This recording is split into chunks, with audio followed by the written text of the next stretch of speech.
morning. Hello. Hi, everyone. This is Angela with Women's Personal Finance. Most of you probably know me, but some of you may not know Julie. Julie and I first met probably 5 or 6 years ago when I was a baby blogger over at Tread Lightly, Retire Early, and Julie was blogging over at Millennial Boss and working in tech. Very differently from where you are now, where you've quit your day job and doing the side hustle thing, entrepreneurship as a full-time gig while staying home with your kiddo. And it's been a journey. And I feel like you're in just such a different place than you were when we first met. Like you were doing physically and mentally. Physically too. Julie used to live near me in the Seattle area, and since then she has fled back to the East Coast from where she grew up. So maybe we can go a little bit, back in time to when we first met, and you were working in tech and blogging on the side and really focused on fire. You and Gwen Mertz had a Fire Drill podcast. So anyone who's been around for a while may have remembered that award-winning podcast that they did back in the day, interviewing people about financial independence, retire early. And then from there, you started dabbling in Etsy downloads. Yeah, I will let you can tell your story a lot better than I can. Okay, well, that was a wonderful intro. Hi, everyone. Thank you for having me today in this awesome group. I've been a member of the community for a long time, and it's just wonderful to have a space like this on the internet. So thank you to Angela and Regina for creating this space for us and all the mods and team that work really hard to make it happen. So my background is that I grew up in Massachusetts and met my husband, and we lived all over the US together for a while. And we were just two people that married for love and not money and ended up $100,000 in debt. So where my personal finance journey starts is really a student loan debt payoff story. But once we did achieve and knock away those student loans, then we were kind of wondering what's next. And that's when we found the Financial Independence Retire Early community, and kind of how Angela and I got connected in Seattle through a in-person community that we had started to build there around the FIRE movement. So in the process of the FIRE saga that I was on, before I was trying to retire early at 30, now that I am in my 30s, I don't want to retire because I like what I do every day. But when I was still really gung-ho on I'm going to step away, it wasn't enough for me in my day job to save that money and call it. I wanted to make more money. So I was always a side hustler. And I had tried doing different in-person jobs on top of my day job, but that just wasn't for me. I liked the flexibility of working online. So I was always doing things like selling on Etsy. I had been listening to all the podcasts. I was blogging and trying to monetize my blog.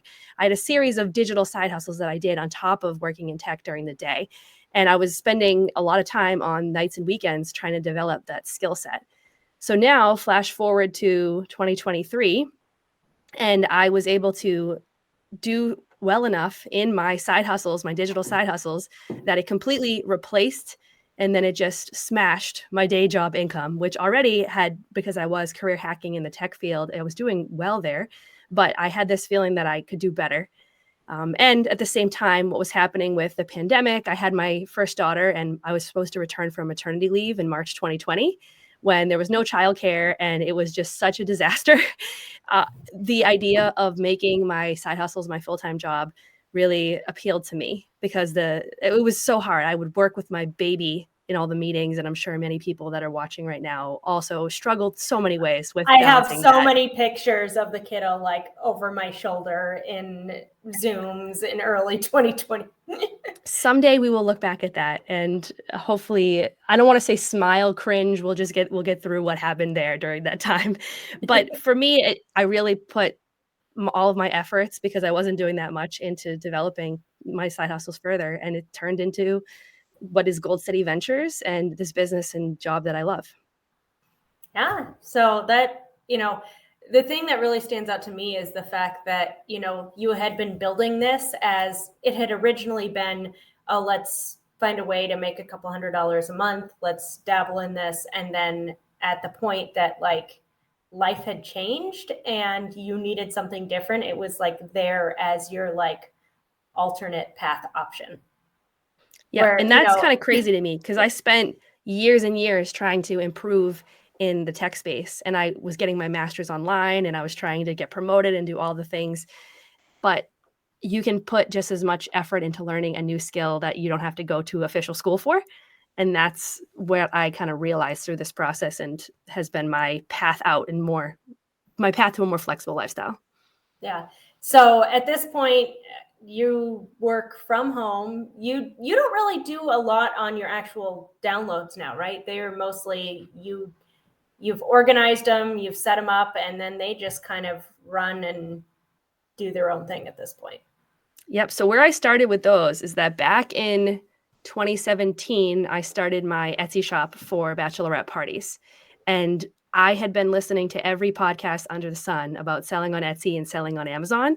And I wanted to pick a product that I thought was super easy to make because I'm not a crafty person. So I chose temporary tattoos. And the subject was bachelorette parties because at the time I was in my 20s and I'm in my 30s now, but I was going to tons of bachelorette parties. And I knew people shopped on Etsy for those, that the order size would be really high because typically a pack of people will attend in like 15 to 20 and they would buy a lot of tattoos. So at $2 per tattoo, I mean, that could be a $25, $30 order, which made it worth my time to do this on top of my day job. Because some side hustles, you put a lot of effort in and you're not getting much out of it. Now, the tattoos thing was great. And I also had a sideline for the Women's March. I still have a lot of those. I was selling them in person when I moved to Seattle at the Women's March. They did well, but they didn't sell in packs of 15. They only sold in packs of 2. So that's what I learned. There's a strategy to these side hustles. But I didn't like how I had to think about shipping. I didn't like how I had to commit to inventory up front because how would I know which designs were going to be the most popular or not? And you can't really pivot quickly. Whereas now when I sell bachelorette party printable scavenger hunts, if I make the incorrect design decision, it's a quick change on my computer screen in 2 seconds. It's not, oh, I'm throwing out 300 tattoos and I have to reorder them or something. And you don't have to go to the post office and mail them. And no post office. No. Although I used to use that as part of my workout. I would go and run up to the post office. Seattle's kind of hilly and I'd run back. Yeah. So I lost part of my exercise routine, but it was much easier to maintain. I feel like you can maybe just go for the run without the without the post office trip, or you could just run past the post office. You could. Some of us take a little more effort to get off the couch than others. Yeah, I am actually at my office and I biked here, so that was my. You're an inspiration, Angela. You've always been. Yeah. So I guess then the next thing is then how did that go from you doing your individual stuff into Gold City? And like why did you decide that this is where you wanted to like put your energy and effort at this point? So the idea of selling the printables and achieving more of a passive side hustle. Now, there's no such thing as true passive income. I put in the work in those initial days to design the products. I would spend a couple hours at a coffee shop at the time. Now I do things like this. I hide from my daughter in the basement and try to get work done. It's different. But I would do that work then, and then the product could sell to 100 people, to 1,000 people years on. And some of that work that I did originally back in 2017, 2018, it continues to sell today. My best-selling gold, sparkly bachelorette scavenger hunt is still my bestseller. And I've been able to make it so that I only have to update the shop in Q1, and it's enough to give me $10,000 in revenue for the year. So that's been the same path that I took. I did that in 2021, and I did that in 2022 again. And I'm saying, like, when I'm not doing it, I took 6 months off to move in 2021, 2022, this past year, I was trying to really focus on Gold City Ventures, but the side hustle money coming in from the Etsy shop was consistent every single time. And when I say in Q1, I'm updating, I'm adding new products to the shop, basically. Some of my old ones are still selling, but every once in a while you have to go out and try to figure out what you want to add to your shop this year. And that's when I would do it. And then I'd kind of let it ride for the year and then update it again in the next year in like January. Yeah, I really like your comment about how it's not, it wasn't always passive or, as passive as it is now. People like to claim online all these different like passive income options. And really the only thing that's actually passive income is investing in index funds for the long term and getting money that way, through dividends and then like long-term growth. Anything else is not actually passive. It's difficult to try to distill that down in like a 10-second clip that's shared on social media. And even I'm guilty of this too, because now I've been running Gold City Ventures since 2019. And if anyone doesn't know, I recorded videos that showed people how to make the printables that I sell, and then showed them how to do keyword research. So that turned into a package that you could buy called Eprintables, and that turned into this business, Gold City Ventures. But even now, I have students that started with me in 2019, and they have some pretty impressive stats on their Etsy shops just because they started, they loved it. People find this side hustle fun. I love it. There's someone, Rachel Jones, she made $150,000 on Etsy. And I've known Rachel since 2019. And in that time, she had her second kid, and she disappeared from the Facebook group for, about a year. I don't know where she did. She came back, and next thing you know, she's like, oh my God, my shop's taking off, and she's focusing a lot on it. And she got to those big numbers. But like her testimonial is, it almost seems like passive income. It's like, oh, I got to take a year off when I had my second kid. And that's a very common theme. I just had someone email me yesterday and said, oh, wow, like you guys changed my life. I haven't touched my shop in 9 months since I had my baby, and I'm still making sales on it, which is amazing.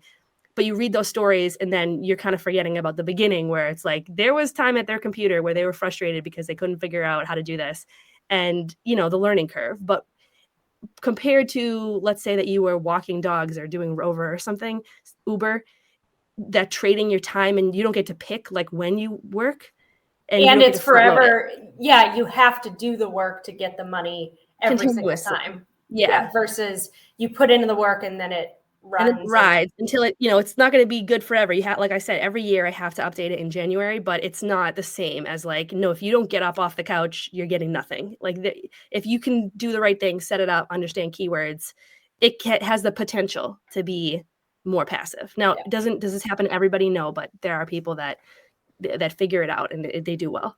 Yeah, and it's more flexible too. Like Rover, Uber, a lot of those things can be really good side hustles if, like, especially you're looking for income in a faster way. I would say something like Etsy Printables can be really good for like long-term income and more consistent income where you don't have to do it all the time. But if you need $500 this next month, then something like Rover or Uber or Shipped is going to be your like immediate side hustle money. Yeah. And we call it kind of freelancing. Now, the interesting thing, when I first launched Gold City Ventures, I offered blogging, freelancing, and Etsy Printables. And Angela knows this because she was a good friend of mine and offered to test the courses because it was my first time ever launching a course back in 2019.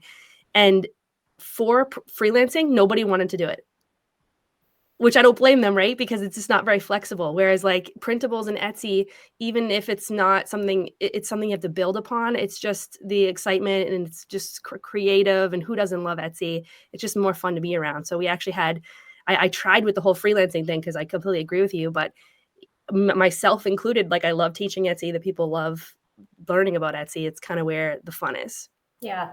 So I see that we have some questions. So I'm going to just start, unless you wanted to say anything. Otherwise, I think we can go straight into No, Q&A. let's do it. Okay. Would you recommend this side hustle, creating a business or file the income under your own name? Well, the first thing I'll say is that I am not an accountant or a lawyer, and I don't play what on TV, as people say. So I don't know your unique situation. I know that that's not a great answer, but personally, Etsy allows you to do it under your own name, and you can do it as a sole proprietor if you live in the US. Etsy, we do have sellers from all over, mostly UK, Canada, and Australia, but we do have a long tail of people from all around the world. But you can, in the US, do it under your name. And I don't know your situation. Like maybe you or your husband or yourself, you're a doctor in your day job, and you might get sued or something, and you need something special. But the majority of us started out doing it under our own name, and we didn't have to necessarily get into that. But if you do have an accountant who helps you, you can always ask them that. Yeah. I use Canva for my stickers and printables, and I think Julie will recommend it as well. Yeah. Canva Pro is awesome. I would agree with that. And something we were talking about this, course on Discord with insiders last week, and one of our members brought up, like, this sounds really fun. I'm really interested, but I'm worried, like, Canva's super awesome. People can make these printables. I'm worried that Etsy is going to get less popular because people can just make their own stuff. People cannot make their own stuff, I'll tell you that. I People cannot can make barely my own download stuff. things. And I understand, because that mindset is what stops a lot of us from trying new things. And I do it myself all the time. Like, I'm just assuming, oh, I'm going to be bad at this, or it's already done. Even when I started selling on Etsy and I picked Bachelorette, I was not the first person to come up with printables for Bachelorette. There were others. And I was thinking, oh, how am I going to, this is a very popular niche. How am I going to get in here? And to this day, I see people in my course, because they're looking at my shop in Bachelorette. They're still starting their own Bachelorette shops too. You can do in any niche, but you just can't think of ideas. You pick that one, and they're still making sales. So there's more room. I think we're only at the beginning of this whole printables thing, because culturally we have changed how we shop. People shop online now. So, for example, we have Valentine's Day coming up, and I have a toddler, and in my toddler's class, we exchange little cards for Valentine's Day. When I was growing up, I think I remember at some point my mom might have went to CVS or Rite Aid, which are convenience stores, and she bought me little Valentine's Day cards to swap at school. But now people actually go on Etsy and they print them out the night before, and you can do it that way. Or teacher appreciation gifts, because now it's a big thing where you give your kids' teachers gifts for Valentine's Day and all the holidays, which I still have not figured out that part of my life yet, but I'm very envious of the people that are so crafty with that. But that's a big niche on Etsy too, and that's only growing. So Etsy has 90 million buyers at this point.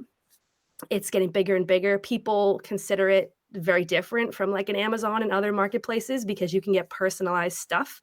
I love gifting people things from Etsy because it's one of a kind. You feel like you're helping a small business.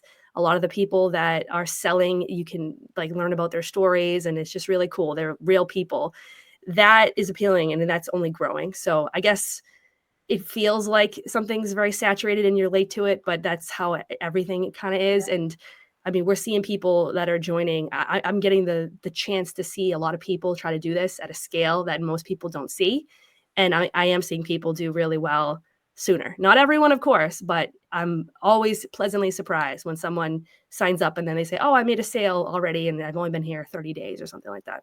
Yeah. And, we have 8 billion people on this planet now. Yeah. And I know we're talking about Etsy, but I'm thinking about blogging also, or any kind of online space. People get so worried, oh, I'm too late. There's nobody left. And just think about the area you live in, the city, the region, and how many people are just there, and then expand that out to the entire world. There are so many people out there. So it feels like, oh, this has to be full, but you can't even come close. I mean, go to any of the popular bachelorette party destinations on a weekend, and there's going to be a bunch of parties running around just in that one location that you see. And then it's everywhere like that. And every industry has its own version of a printable, because I was talking to my doctor for my physical, and she was telling me, she asked me what I did, and I said what I did. And she said, oh, I go on Etsy to shop for my son's daily schedule because he has special needs, and that's where she gets printable daily schedules and kind of planners and things to help her organize his life better. And then we've had people join the course. They're speech language pathologists or massage therapists or whatever sub niche they're in. And realtors, there's just a printables niche for truly anything. And it's only growing. So I really see this as the beginning and not kind of the middle or the end for this trend.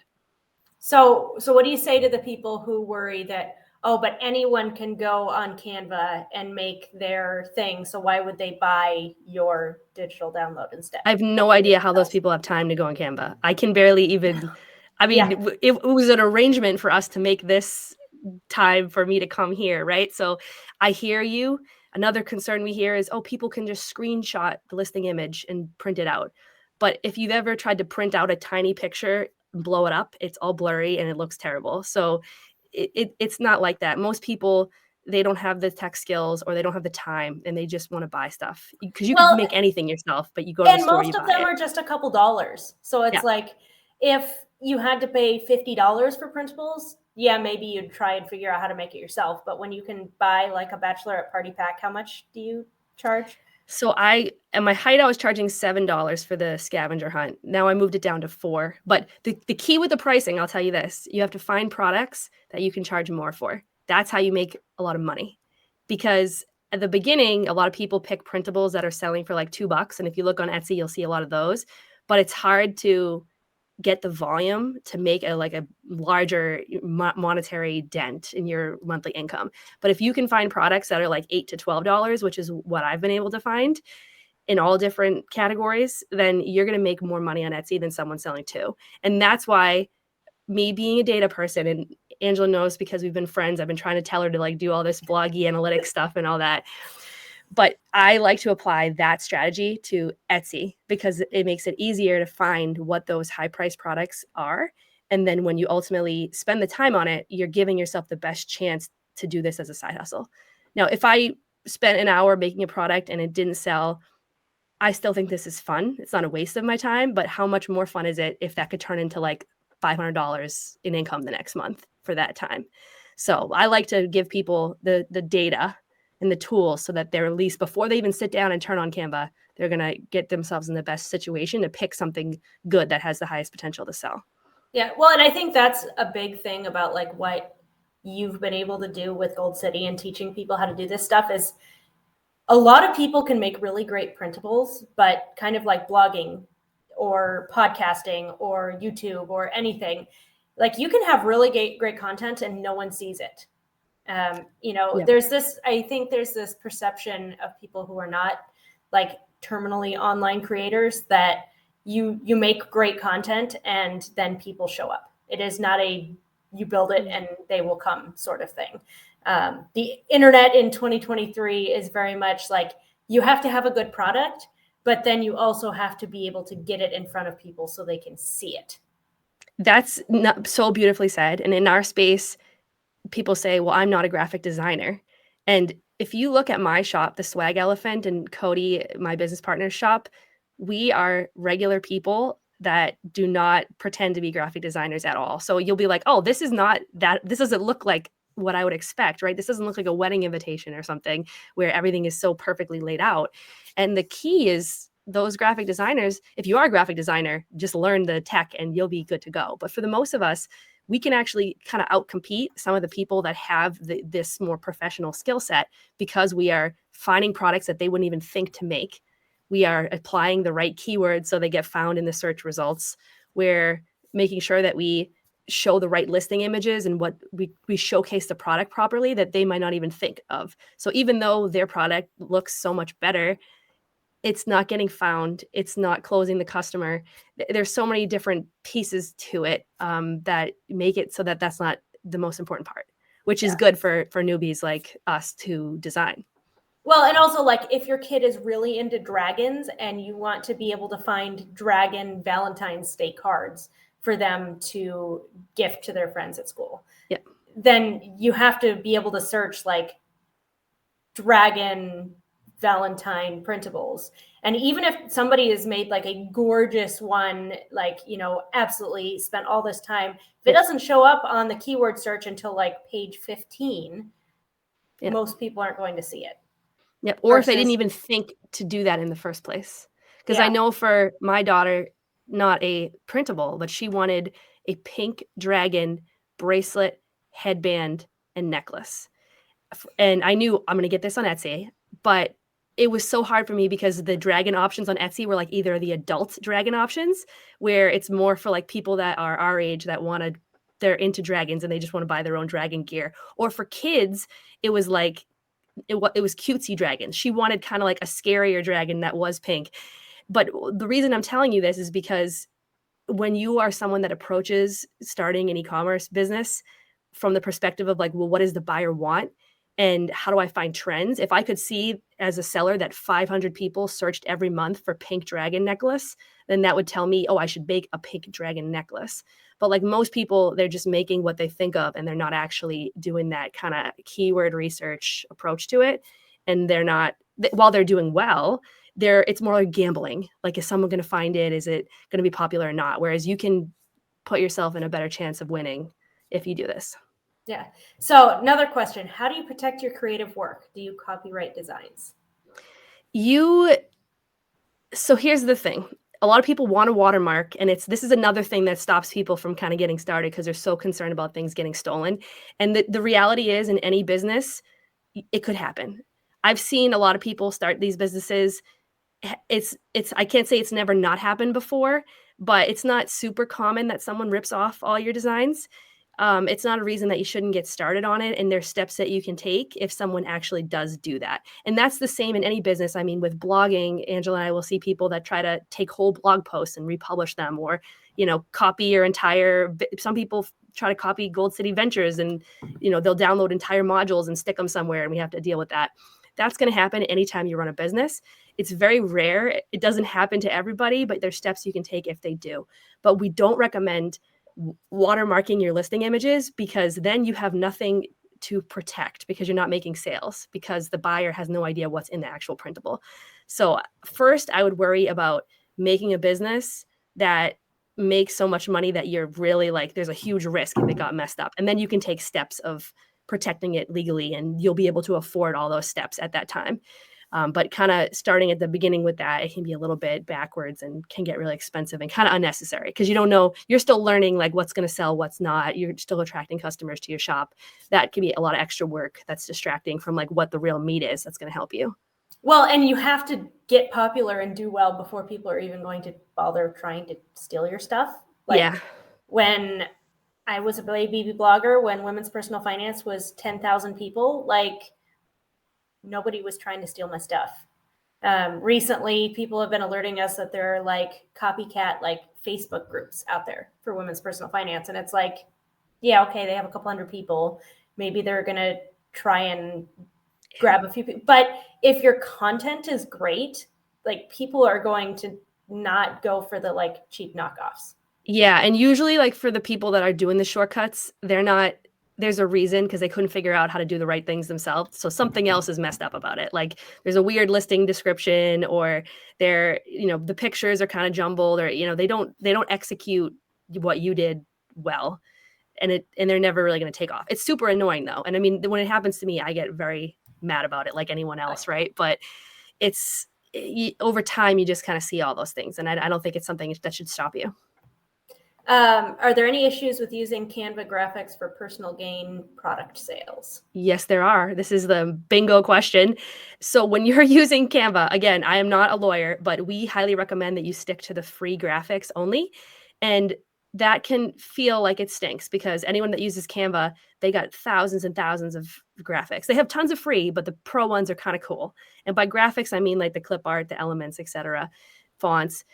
We recommend the free ones because the Canva Pro licenses right now, they don't really allow you to use them in a digital product. And if you read the license, it will make it seem like you can use them in a printed product, but they mean physically printing them, like you printing t-shirts and selling them, not you giving someone a digital file so they can print it at their house. So stick with the free graphics only, and you'll be in a better spot. For the pro graphics, you can technically use them in a template that you can sell on Canva, but I wouldn't even do that, because if you sell Canva templates, which is another really popular trend right now, entrepreneurs like us, we buy Canva templates to save us time. We just edit them and then we download them and use them for social media or whatever. You can do pro graphics there, but customers usually get kind of mad because every time they download something that has a pro graphic, it costs them money. If they don't already have the... Yes, they don't already have pro. Most of them don't have pro. And then they paid you, and then now they have to pay Canva, and now they're messaging you or giving you a 1-star review because they just have to pay. They wanted to buy the whole thing. Yeah. Yeah. And they don't understand. You're like, oh, but this is Canva Pro. You can just delete it. It'll take 1 second. No, like to the customer, that's annoying to them. So stick with free. Don't mess with the pro graphics. Pro is still worth it because you can do 1-click resize. You can do all these like really cool features with pro. that all of us find very valuable who make printables, but you can't use them for the actual printables. Yeah. And we use Pro for all of our WPF, like graphic stuff for. Yeah, social media is fine. Social It gives media you and that better kind of like stuff. photos, listing images, whatever, because you're not selling that. You're using them for commercial use, but you're not like physically selling it as an end product, because that's where it gets kind of confusing. And if we just went over your head with this is like the learning curve when you're creating a printable business. After you've been doing this for a while, it just makes sense to you. And if you take a course or you have a community or, you check it on YouTube, however you're getting this information, you'll figure it out and this will make sense. But at the beginning, these type of questions can be a little overwhelming.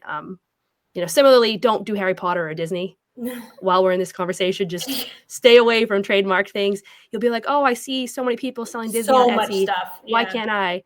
And you can't, because they're going to get caught someday and all their work is going to be wasted when they get shut down. And I don't want you to waste your time and waste your work. Like, yeah, maybe Disney's not going to sue you. They'll give you a chance to remedy it and delete, you can take it down, but you're not doing the right thing. And also you're putting your business at risk. And if you do make money, here you go. You just lost an income stream. Yeah. Well, and that's why I use the example of dragons. I was thinking about it because my kiddo really loves the Wings of Fire book series.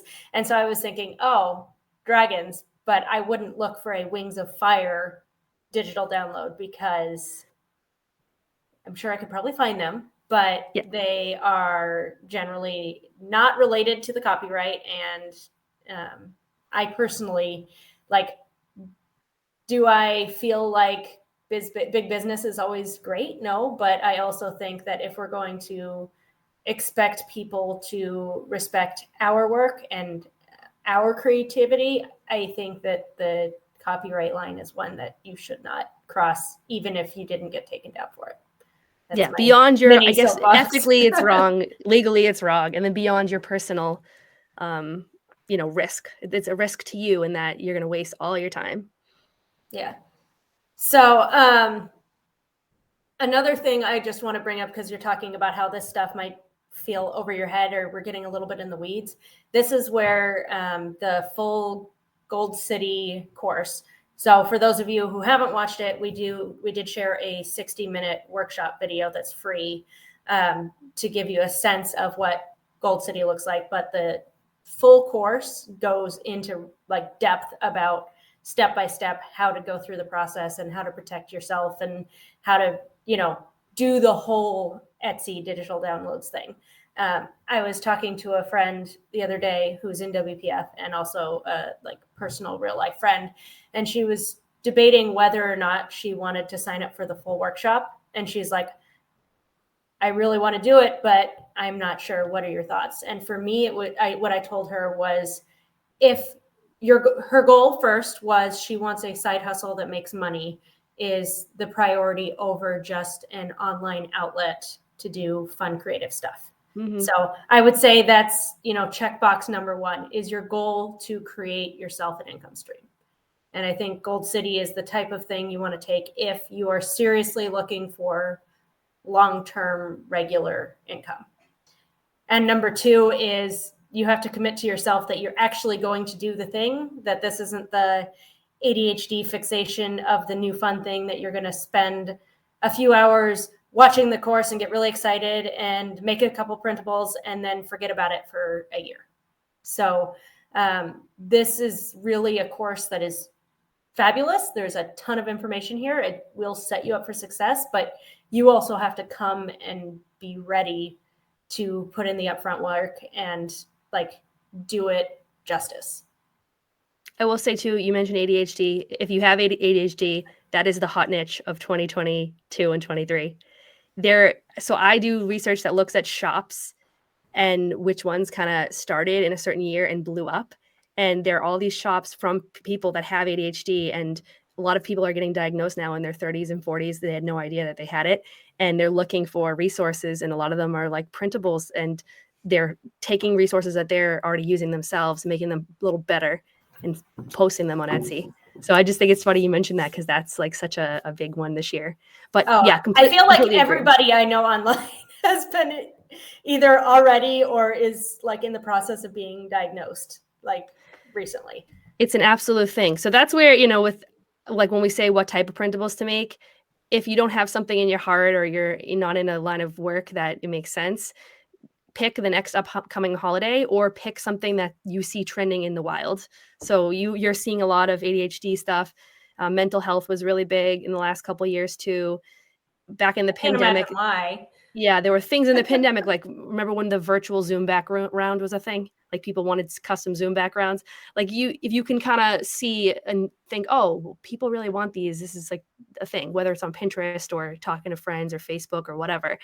And that could be a good idea for what to put in your shop. So we talked a little bit about pricing, but someone's asking, how do you approach pricing digital download products? What's important to consider? So Etsy has different fees for different things. So they charge you 20 cents for a listing. And that's what I really love. Beyond the fact that Etsy is easy to use, it's easier to use than Amazon. And I used to actually work for Amazon, full disclosure, but the truth is it is. It's easier to get set up with your shop. At least for me, it was. It doesn't charge you a monthly fee like Shopify, because I had started a crusty old Shopify store back in 2015 and it would bill me like $40 a month when I wasn't doing anything. And it was very annoying. Whereas Etsy, you only get charged 20 cents for a listing, and you only get charged for like your initial listings. When you list them, you would get charged if they didn't sell. And then every time it sells, you get charged 20 cents. So you don't really get like out money really from Etsy. Maybe like, 60 cents if you put up 3 listings or whatever and they didn't sell. But then you also get charged a transaction fee. And then I think there's like a payment processing fee. So there's that. And then you could choose to use ads or not. There would be if you do want to pay for an ad, it's a pay per click. And then there's also this thing called offsite ads. The reason I'm bringing this up is because a lot of sellers kind of get a little bit complainy in Facebook groups about the fees. But as someone that has multiple online businesses that has been doing this for almost a decade, these are the lowest fees you're going to see. Nothing is free. Like if you didn't pay Etsy on when you make a sale, you're going to be paying monthly for something like Shopify, or you're going to be paying to bring your own traffic. You're going to have to be running Facebook ads. You're going to have to be putting your time in and creating a community. Like, if you think about Angela and Regina, they are putting so much time into building this community here. You are going to have to build your own community and drive them to your shop and get them to buy your stuff. Whereas on Etsy, you could complain about the fees, but if you don't sell, you don't have to pay that. You don't have to pay anything. You only pay when you make the sale. And on Printables, the margin is so high. Like I can understand why a handmade seller might be a little bit upset about that, because they're trying to price like, okay, well, it costs me $50 for the materials. And then if I do XYZ, like my margin's getting so low. Whereas digital products, like it was your time. It's not even close to the same thing. But I do think when you're asking about a pricing strategy, the best thing you can do is do what I said earlier, which is find products that you can charge more for.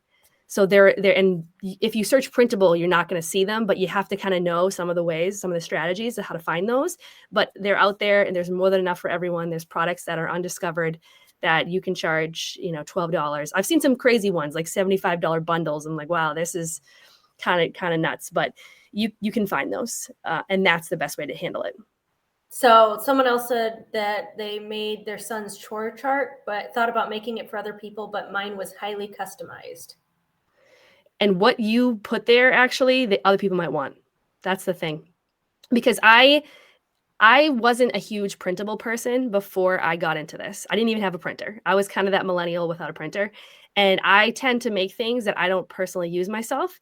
And because of that, there's some iterations that I have to go through where, I'll get a message from a customer of like, oh, do you have this like this, where I'm looking for that personalization or this XYZ feature that I don't have, and which is fine. I mean, we're all going through that process, but I'm giving you this background because you have an advantage that you have actually used this product. What you added might actually be what more people want and more parents want, and you could make a better product than someone maybe like me that hasn't done the chore chart yet. And we're just trying to guess what does someone want in a chore chart, but we don't actually know. So I actually see that as a big advantage to be personalized. And you get messages from people if it's wrong, or not wrong, but if it's missing something, or they want things different from it, they'll message you first, and then I don't act on it unless I get 5 messages, because I want this to be passive. There are people in the course that they want to make the sale because this is about making money to them as fast as possible. So they'll be like willing to do custom orders for people and edit. But for my lifestyle and also like how I've always wanted to keep this as a side hustle for me, and I'm okay with making $10,000 a year on it. That's good for me. I don't dive and chase for custom orders, but back when I was paying off $100,000 of debt, you bet I would have done that. If they want a dragon on it, what color you want the dragon, big or small, I'll put that dragon anywhere you want it. That's kind of how I've changed in my own philosophy with this, but you can do whatever makes sense for you. Does your course discuss the complicated stuff like taxes? It definitely does not discuss that, because we know why. We have people from all over the world that take this course, and we also are not tax professionals. So you don't want to hear me tell you about taxes. But what I would say, Etsy does remit taxes on your behalf. So if you do absolutely nothing, it will do something for you. I'm not a tax law in the US specialist, but kind of when this becomes an issue is when your shop gets really popular and super successful. And then then you you have the can money hire to pay someone. somebody. Yeah. So at the beginning, it's kind of like a cart before the horse type thing, where if you could worry about all this, and I'm not saying these are not valid worries, but they become more important as your shop gets more successful, and then it becomes less hard because you already are at a scale where you're able to hire the professionals to handle it. In Gold City Ventures, when you teach SEO marketing, what are those tools free? How do you go into SEO and the marketing stuff? Because I feel like that's a big piece of like what you teach, because the printables, like figuring out how to actually make them, I feel like is actually like the lowest bar of like actually selling. Yeah. Yeah, that's step one. And now there are more and more kind of like templates and half done things that you can purchase, and you want to make them look different, but it can help you if you need a little bit of help with layout and things like that. But from the perspective of the SEO, so there are a lot of free tools. I'm going to name some here. I think we talked about some in the workshop. I like using Google Trends. That's a free one, trends.google.com. And that's kind of helpful when you do it around the holidays, because then you could see what's, like, for example, I like doing it the day after Halloween or something like that, because then I could see what was trending for Halloween, and I kind of remember that, because the year goes by fast, and then you can look at it next year. Or I'll look at trends of certain things over 12 months. If you use Google Trends today, because someone in our course did and posted in our Facebook group about it, apparently Gold City Ventures comes up under Printable, because I was on the CBS Boston News in the last 2 days. So I have ruined that Google search for the last 48 hours. But usually when it's not this weird thing that happened, you could search printable, template, digital in there, and then you could see what comes up. And there's a bunch of tools that are like that are free, that they're not as good as the paid tools. And by good, I mean it takes you more time to get to a good result. Whereas some of the paid tools, you're paying $8 a month for the subscription, but it's serving it to you in a way that you don't got to dig through it. So an example of that, we love eRank. A lot of our videos in the course are built off of eRank. They have a free plan, and then they have a paid professional plan with different options. Most of the people that make a lot on Etsy are using the paid tools, but most people, when they get started, use the free one. So it kind of depends on where you are in your journey, and also like how much budget you have to invest in the side hustle. But the majority of people that are going through our course, they don't want to invest anymore. They want to use Canva, which is free, and they want to use the free stuff. So we kind of have two different paths. We have the free the whole way. Because if you're making $200 to $500 a month, like you don't want to be paying for all the stuff, but at the point you're making $1,000 a month or more, then it starts to make sense to start paying for the. Yeah. And we kind of, like, monthly income is one way to do it, but actually in the course, because my biggest thing when I quit my job to do this, I did not want this to be like a fake online thing. And I know your community will understand this, but like there's so many courses, right? And imagine if like I left a job where I felt very proud of what I did, and then I created a course and like nobody got results from it. And part of it is like on me to make sure the content's good, but then part of it is like making sure that the people actually follow through and they don't give up on the side hustle within the first 30 days. So the way that we've been trying to do that beyond improving our content is we created this concept called the 100 Sales Club. So if you get 100 sales on Etsy after having signed up for our course, then you get free membership. You get 60 commercial use templates per year. We send you like a custom tumbler with your name on it in the mail, and we like really celebrate you. And that's my thing. I'm like, I want every person taking this course to make it to the 100 sales. And sometimes people need a little bit of an incentive for that. Because you get busy and then you forget you did it, and like you said, you kind of move on from that. So we found that not everyone, obviously doesn't catch everybody, but it gets enough people like accountable and motivated to get there, and then you get something for free from us. And that's kind of how I like to look at it. So we use that 100 sales club as the threshold, where once you reach 100 sales, you kind of have already figured out what you're doing. So then you can start investing in paid tools, and then you can start like investing in this business because you've proven that you get it. But until you get there, you got to keep practicing and learning. And if you have the budget for it, absolutely, like, save yourself time. But if you don't have the budget for it, don't feel bad about it. Like, just try to get to that first layer first. So if somebody does have the budget, would you say pay for this stuff up front even before you've gotten started? I mean, this is how I've changed as a person in personal finance from 2015 to now. I paying off all that debt, and then who were my role models in the FIRE community were people that would spend 6 hours trying to save $20 on a flight. These are the people, and I met them in person because Angela and we did a lot of like personal meetups and conferences, and I think they're amazing. But I've realized in my life as a almost 34-year-old mom of almost two, I'm gonna have my second baby in March, I'm not the DIYer. I don't have the space. I don't have the energy for it. I just don't. So as my income has increased, I have changed kind of how I approach my day to day. And now I realize my greatest power is not to save. My greatest power is to earn. And that's my superpower. And I didn't start that way, but over now, that's kind of my new philosophy. So I think investing in learning a new skill, like, you would never catch me spending 12 hours on YouTube trying to do something. I find who I think is reputable, and I pay them to show me, whether through it's their course or whatever. So that's my new thing. But like, I didn't used to be like that, and that doesn't work for everyone. And it's not, I don't know which way is right, but that's what works for me with my lifestyle and like being a young parent and all that. Outside of free graphics on Canva, where else do you find free image graphics that are free and legally available for use in Printables? People use like Creative Fabrica, Design Bundles, Free Pick. Those are other ones. The real key is you have to read the licenses, and then you can always send in a support ticket or something, or message the seller if you have any questions. This is one of those things, like, us being people that always want to do the right thing, we always want to do the right thing. Is anyone going to come to your house because you used an element that you shouldn't have? They're probably never going to know, but you should always try to do the right thing. So I think it's good that you're asking that question. Yeah. What's the difference between people who make $100 a month versus, or $1,000 a month versus $10,000 a month? More products? I'll tell you this. I've seen people do both. So when I started this side hustle, I'm telling you guys right now, I'm someone that does this, that makes $1,000 a month, $10,000 a year. I only updated at Q1. That's my thing. We've had people that they tend to not have other things going on, like at the scale. You can't have a giant podcast and then say, oh, I want to make multiple six figures in an Etsy shop. I mean, most people can't do that many things so well at once.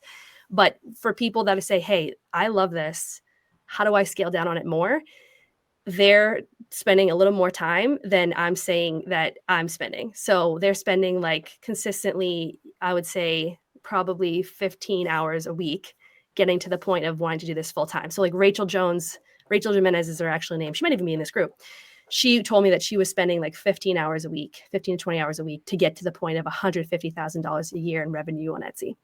Or we had this one woman, Lisa Brand, who's in our group. She actually an example of someone, it took her a little longer to get to the 100 sales club, but then once she figured it out, she started just crushing it, and she sells greeting cards, and she scaled up. So she was selling digital greeting cards, but then she had a friend that had a printing company that helped her buy a commercial printer. And so now she'll print out someone's greeting cards too. And she's got like tens of thousands of sales on Etsy, and she quit her job, and that's what she does full time. She sells greeting cards, but she does it like full time, not like, oh, I do other things. Like when you're running a full time business, you're going to be putting a lot of effort into it comparatively to someone like me who's like, oh, I know how to do all these SEO things. I'm teaching the students the same thing. It's working for them, but I want to keep it to like, only $10,000 a year, updates just in Q1.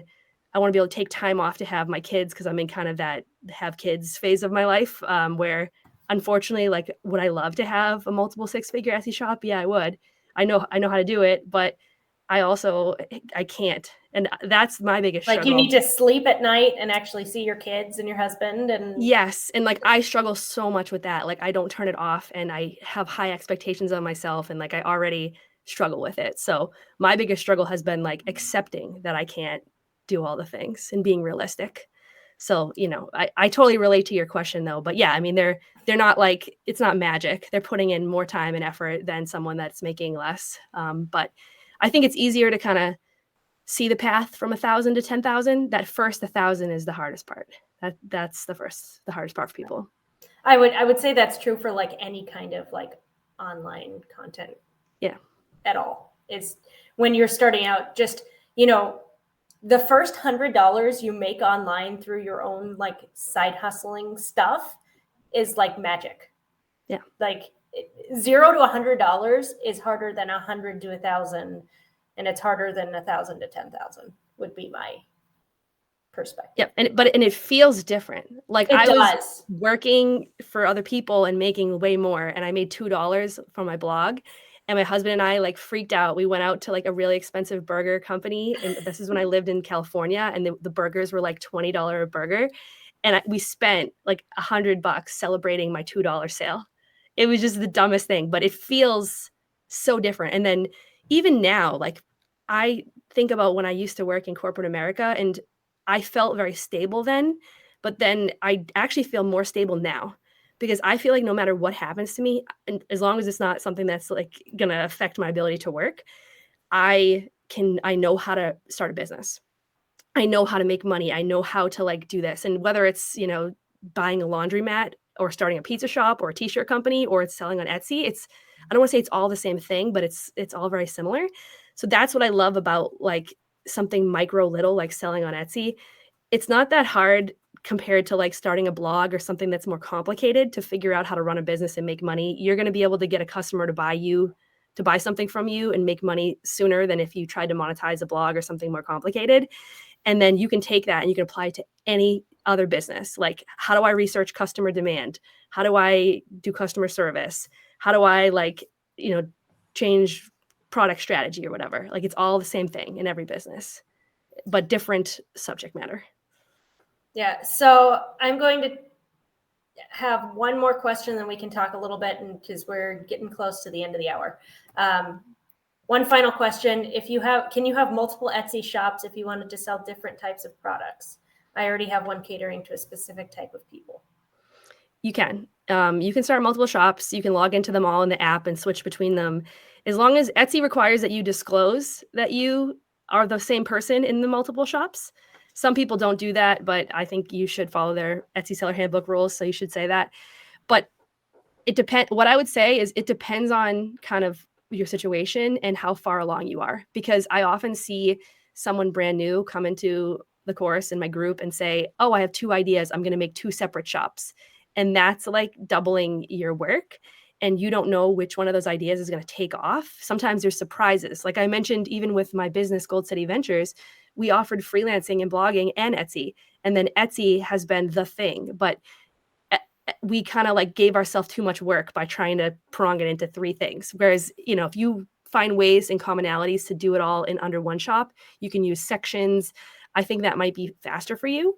But if you were already a successful seller and you're like, oh, this is my full-time income, or this is, $1,000 a month in income for me, then there's risk of you adding another thing to your shop, and absolutely separate them. But most people, they're asking this question kind of too early and their other shop hasn't really taken off that much. So it's, to me, as someone that's more of an optimizer, I would say like stick it all in one thing and then see what ends up being your hits. Save yourself time. But that's me. You could, if you're like up for it, like, no, I'm up for it, you could have multiple shops. Okay. So now I want to pivot a little bit and talk a bit more about the course. We've kind of talked. Oh, someone's asking, can you explain further? Or maybe that was in a response to another comment. Okay. Yeah. So with the full Gold City digital downloads course, what do people get? We've got this Facebook Live right now where people are able to ask you questions. And then we did share an hour workshop that they can check out. But like I said earlier, what I told my friend face to face was, if you're committed to doing this, if you have decided that 2023 is the year that you're going to make a solid side hustle income, then this is the course to teach you how to do it. Yeah.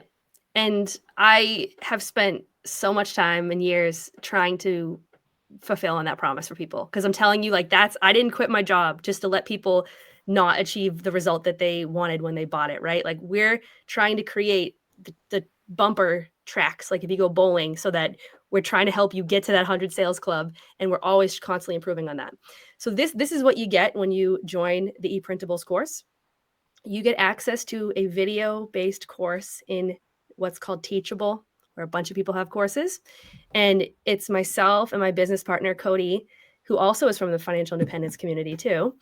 And it's us. Some of the videos, we might be explaining concepts, but most of the videos are screen share of our computers, where I'm opening Canva, I'm pulling elements, I'm showing you how to make the actual printables. That's a big section of it. Then you'll see me using the research tools that I mentioned, both the free ones and the paid ones. How do I use those? Then you'll see the optimizing section where we talk about, okay, well, now I'm making sales. Like, what do I do next? How do I do customer service? How do I actually open the shop? It kind of takes you through that in the course. That's the main component. And when we launched, that's what Eprintables is. But we found that people need a community to actually follow through with things too. So there's a Facebook group that you get access to for 30 days for free as part of your purchase with the course. And the goal is that after you buy it, you're going to spend these next 30 days learning the skills. And the cool thing about us having started this back in 2019 is that I have multiple years of students that have done amazing. Some of them have blown me out of the water. And I hired them back to be our group experts in the group. So they're like supercharged moderators where they have thousands of sales on Etsy. So anytime you ask a question, we're paying them to answer your question.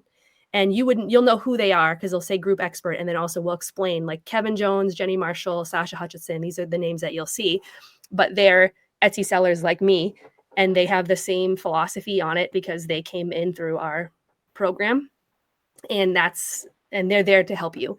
And then we also have 5 or 6 live events every month.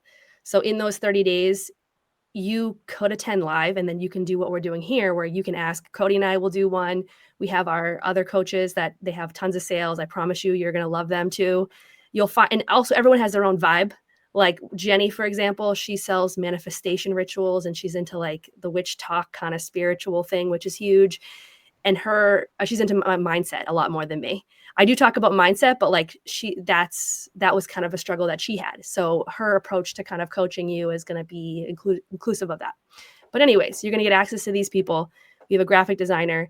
You can ask them questions live. But then the demographic of our group is a lot of people that are like me. They have families or they're busy with work or whatever. They can't attend live. We push all the content to a podcast that's just for members. So you have access to that for 30 days, and you can listen when you're on a walk or whatever and listen to us answer questions and everything. That's easier for people. And if you don't want to do a podcast, we also put these things recorded into what's called the Vault, which is the second course you get access to in Teachable that has, since 2019, we delete it. If the content's not relevant anymore, we delete it, but it has like the bulk of the content.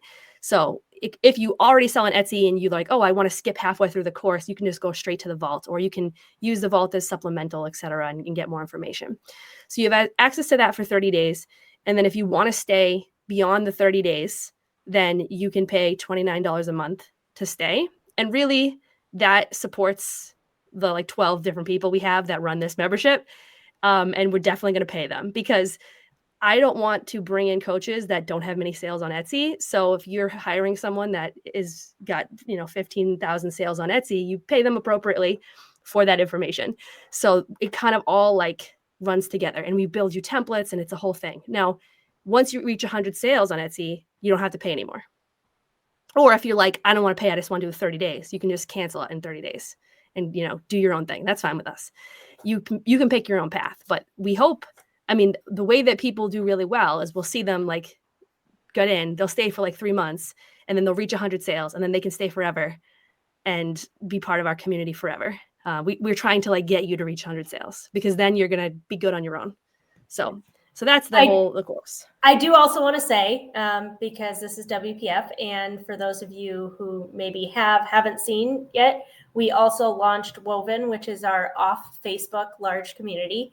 And as part of this, because we really believe in Julie's course and we want you to, take this step and make a whole bunch of money this year, we're including 3 months free to Woven to check it out if you sign up. And we didn't talk about it, but Gold City only opens this course infrequently. And so this was a specific launch just for the WPF community, which closes Monday night at midnight Eastern. We live in Massachusetts. So I'm just letting you guys know, if you're in California or something, it will close at 9 Pacific for you.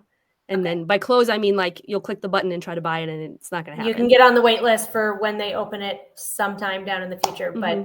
But if you sign up through our link by Monday night, you also get 3 months to check out Woven, which for the folks that are there so far, they are really enjoying an off Facebook space that feels much more like Facebook, just without the algorithm and the ads and all the nonsense that you don't want to see on Facebook.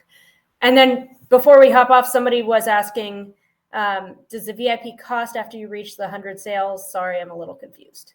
It does not. So once you reach 100 sales on Etsy, and by the way, the VIP is optional. It automatically starts like your 30-day clock the second that you buy the course, because there's no way technically for us to pause and say, oh, Susie's going to start hers in 2 weeks because she's going on vacation. Once we hit a scale, we couldn't do things like that. But it will rebill you, and then we have a form that you fill out that you submit your shop, and then it automatically notifies our assistant when you cross 100 sales, and then she emails you and just confirms like, oh, congrats, you're in the 100 sales club. And then she gets your address, she'll send you the thing, she'll cancel your membership for you, and then you don't get charged for that rebill anymore once you're there. Now, this is optional, but we created this because this is the fun part of what we do. Like, you can just take the course by yourself if you want to. You can cancel the second that you buy it. It's not a big deal. But you're probably going to be more likely to hit 100 sales if you're engaged and like you're trying. And this is going to force you to do that. And you're going to get information from a bunch of people on how to do that. So that's kind of why I think it's a good thing. And that's why communities like Woven are really cool too, because you can curate a very specific experience. There are a lot of Etsy seller groups out there. I'm just going to let you know, some of them are a dumpster fire, and you'll get you'll get like bad advice, or you'll get a lot of negative things that when you're already feeling down or discouraged, it can like really bring you down. Whereas if you're part of a curated experience, you're probably going to be put in a better spot to achieve the goals that you wanted to. So that's kind of where we're going from with that. Well, and I think that's kind of, if you're here in women's personal finance to begin with, I think you understand the power of community and doing things with other people. So I think that is also, I don't think we need to explain that piece to you because you get it. WPF is not something that makes your life better just by like being there. You have to actually give and take and be part of the community for it to really change your life. Yeah. And we got like 3,000 people in there too. So what I like about that is, even if so our experts, they're there every day answering your questions, but then we have a lot of people, we have all the 100 Sales Club people, because we give it to them for free, they're still there. So it's not like a bunch of new people just trying to like figure stuff out. I mean, there's a lot of experienced people that can answer your question beyond just the initial group experts. And everyone, it's like this group where people really do care about helping other people. So they're going to help you. It's not going to be like weirdly competitive or anything like that. It's like high fivey. You can tell your real struggles. You don't have to be like super positive, but it's like a more supportive environment, I would say, because we're moderating it very carefully. We're like curating it very carefully. So that's a huge piece of it. Yeah. And Julie is part of the WPF community. So you'll see her off and on. She's part of this space too. So yeah, thank you so much for coming and joining us today. And yeah, if people have questions, feel free to reach out. But I I think, it currently says join the wait list. We'll make sure you have the right. That's because we gave Angela special links that are only available to her group, to the WPF group. So if you go to goldcityventures.com, you'll have to join the email list and just kind of wait with everybody else. But if you click the links that we gave Angela, they open to Angela's specific thing, because we're doing a collab right now that ends on Monday at midnight Eastern time.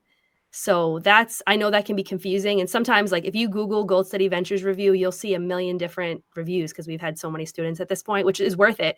But just keep in mind, if you want to buy the course, you want to buy it like literally now before the clock runs out Monday for the open enrollment with Angela and Regina, then you're going to have to click Angela's link because it's going to take you to a different path, a different sales page that's just open for her and her group. So I know that's a little bit confusing, but we do these kind of special community launches every once in a while. And I've been a huge fan of the WPF group for so long. So when she reached out about having me come on and kind of do a little training Q&A with you guys, I thought it'd be perfect. So we set this up for her and you. Well, thank you so much for joining us today. This was fabulous. And it was good to just see your face again, because it's been a while. So this has been great. And also, Angela, I guess we should tell them, if they don't use your link, then how will you know to give them the 3 months of the woven? Yep. So use Angela's link, and then otherwise you might want to email her or something if you don't hear back. Yep. If it didn't automatically send or whatever. It should, hopefully. It should. I just want to mention that because sometimes that happens and people are getting confused. But if it's not automatic, or this is why you want to use that. So then Angela can also easily track that. Oh, these are the people that should get the bonus for the woven. Yeah. Oh, if you stop paying for the community after 30 days, can you restart payment at a later date? You can restart. You can restart whenever you want to, but you don't restart the 100 Sales Club. We can't help. We can't have you be eligible again for 100 Sales Club. That's really hard technically for us to administer. So, so you have to stay. If you say, you know what, I'll forgo 100 Sales Club, but I just need to take 6 months off from the community, you can do that, and then you can come back at any time. But we lose your eligibility to track you for 100 sales. So that's a trade-off. I get it. When things get big online, things get real complicated real quick. I know. Sometimes you have questions of well, why can't you do this one exception? It's because there's thousands. And imagine our poor assistant, if she had to put Google Calendar reminders of here's Tracy's date that she's going to restart or whatever. It's just too much. So unfortunately, no for that. But you can rejoin it anytime you want to. Okay. Well, have a wonderful day. And for those of you who are Seahawks fans, we're going to the playoffs tonight.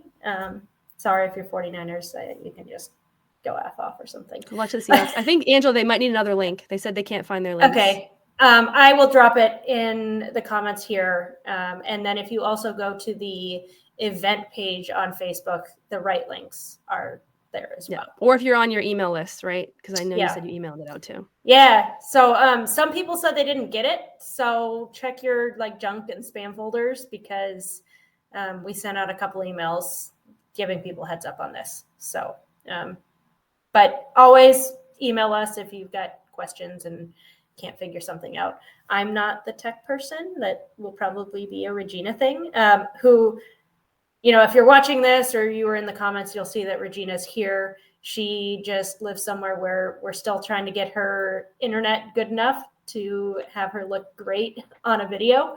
But it was also really helpful to have her in the comments, because it's a little harder to do when you're on screen. So. Yep. Angela, maybe, did you give them the private launch link, or maybe you gave them your other link? I think Regina has it right now. Okay. I think it kind of looks like she gave them the other link, not the one that's in the Google Doc. Okay. I have it. I just am not going to be able to. No worries. I wanted to mention that. Yeah, it's the correct link. Yeah, it's the waitlist link. So you need to do the private launch link. Sorry, Regina. See, this is why, even though passive income, right? This is the hard part about running communities and courses. There's tech issues, just like anything. It's like a day job. There's still the same stuff. Yeah, which is why, again, if you think this is if anybody tells you anything besides like literally buying index funds is passive income, it's not accurate. Well, yeah. Although I will say, I heard there's a whole section from my accountant of what qualifies as passive income because it's a different accounting thing. But I'm not an accountant. Oh, okay. But when people think of passive income, they think of something they can set and forget and never do anything with. Yeah. Yeah. The tough thing is then what do we call it? Because that's where I run into, because everyone, that's what they understand it to be. So where we like residual income, and then it gets into a marketing mess. So when we're saying passive income, I don't think we're trying to be misleading. And I totally agree that there's no free anything. It's like you got to put the time in, but you're picking and choosing. In this particular side hustle, you're doing it, you're front loading the work, and you're picking and choosing the time. So we want you to do it in the 30 days that you buy the course, and we'll help you create maybe what could be passive about a future Etsy business. Okay, I just dropped the link. It should absolutely be the right one now, but reach out to us if for whatever reason you can't get through. So again, the course closes Monday night at midnight Eastern. You get 3 months free to check out Woven, our WPF off Facebook community.